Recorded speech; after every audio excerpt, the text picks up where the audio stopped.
ক্ষমতা কয়েক মাসের মধ্যে ছিনতাই করে নিল। ওরা দেশটাকে ভিনদেশী একটি শক্তির গোলামে পরিণত করবার চেষ্টা করলো।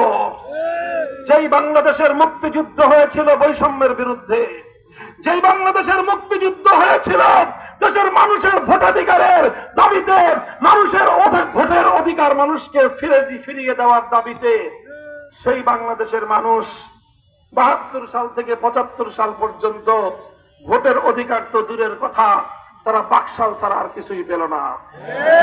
বাকশাল গঠন করে শেখ মুজিবুর রহমান সাহেব এদেশের মানুষের ভোটের অধিকার কেড়ে নিলেন, এদেশের মানুষের কণ্ঠকে স্তব্ধ করে দিলেন, এদেশের মানুষের ভোটের অধিকার কেড়ে নিলেন।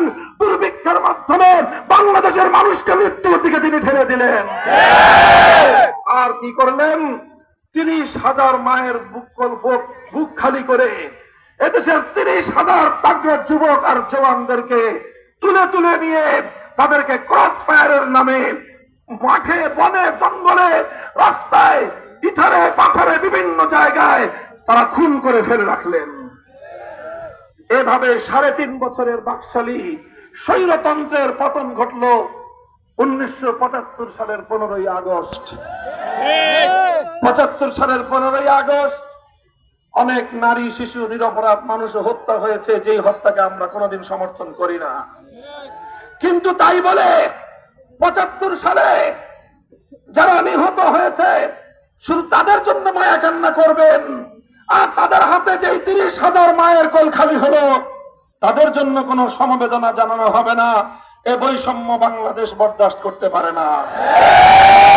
১৯৭৫ সালে সেই ঘটনার পর এই শেখ হাসিনা, তিনি আন্তর্জাতিক গণমাধ্যমে সাক্ষাৎকার দিয়ে স্পষ্ট ঘোষণা করলেন তিনি যে জাতি তার বাবাকে হত্যা করেছে সেই জাতির কাছ থেকে তিনি প্রতিশোধ গ্রহণ করবেন।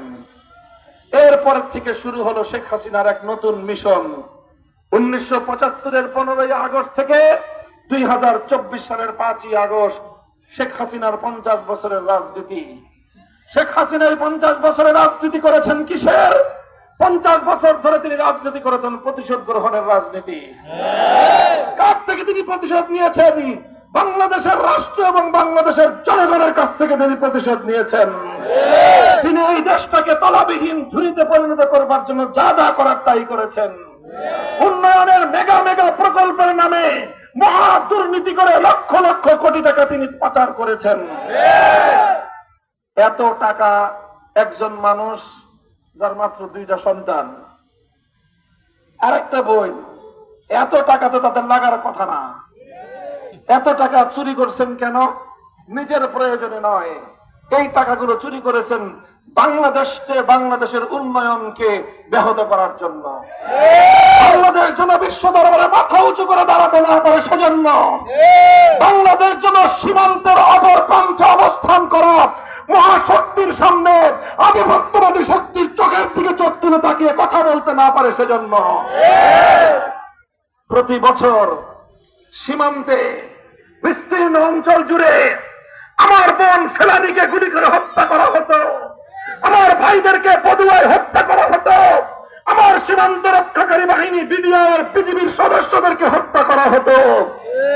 কথা বলবার কোনো শক্তি ছিল না। আর ফারাক্কার বাঁধ খুলে দিয়ে, বিভিন্ন বাঁধগুলো খুলে দিয়ে বর্ষার মৌসুমে বন্যার পানিতে বাংলাদেশকে ভাসিয়ে দেয়, শুকনোর মৌসুমে পানি আটকে বাংলাদেশকে মরুভূমিতে রূপান্তরিত করে। এমন একটা আধিপত্যবাদী শক্তির গোলামে পরিণত করতে চেয়েছিল শেখ হাসিনা বাংলাদেশকে। সেই দেশের উপর সম্পূর্ণ ডিপেন্ডেন্ট নির্ভরশীল একটি বাংলাদেশকে বানাতে চেয়েছিল শেখ হাসিনা, আর চেয়েছিল বাংলাদেশকে ভারতের অঙ্গরাজ্যে পরিণত করতে। এজন্য ভারতে গিয়ে তিলক পরে মুখ্যমন্ত্রীর পরিচয় ধারণ করেছিলেন। সেদিনই বাংলাদেশের মানুষ বলেছিল, আমরা বাংলাদেশের ক্ষমতার মস্তদে স্বাধীন প্রধানমন্ত্রী দেখতে চাই, তিলক পরে মুখ্যমন্ত্রী দেখতে চাই না। এইভাবে শেখ হাসিনা বাংলাদেশটাকে জ্বালিয়ে পুড়িয়ে ছারখার করলো, আর সে ফেরাউনের মতো দাম্ভিকতার চূড়ান্ত সীমায় উপনীত হলো। সংগ্রামী সাথী ও বন্ধুগণ, এভাবে বাংলাদেশের ছাত্র জনতা শেখ হাসিনার ষড়যন্ত্রের রাজনীতির বিরুদ্ধে বিজয় অর্জন করেছে।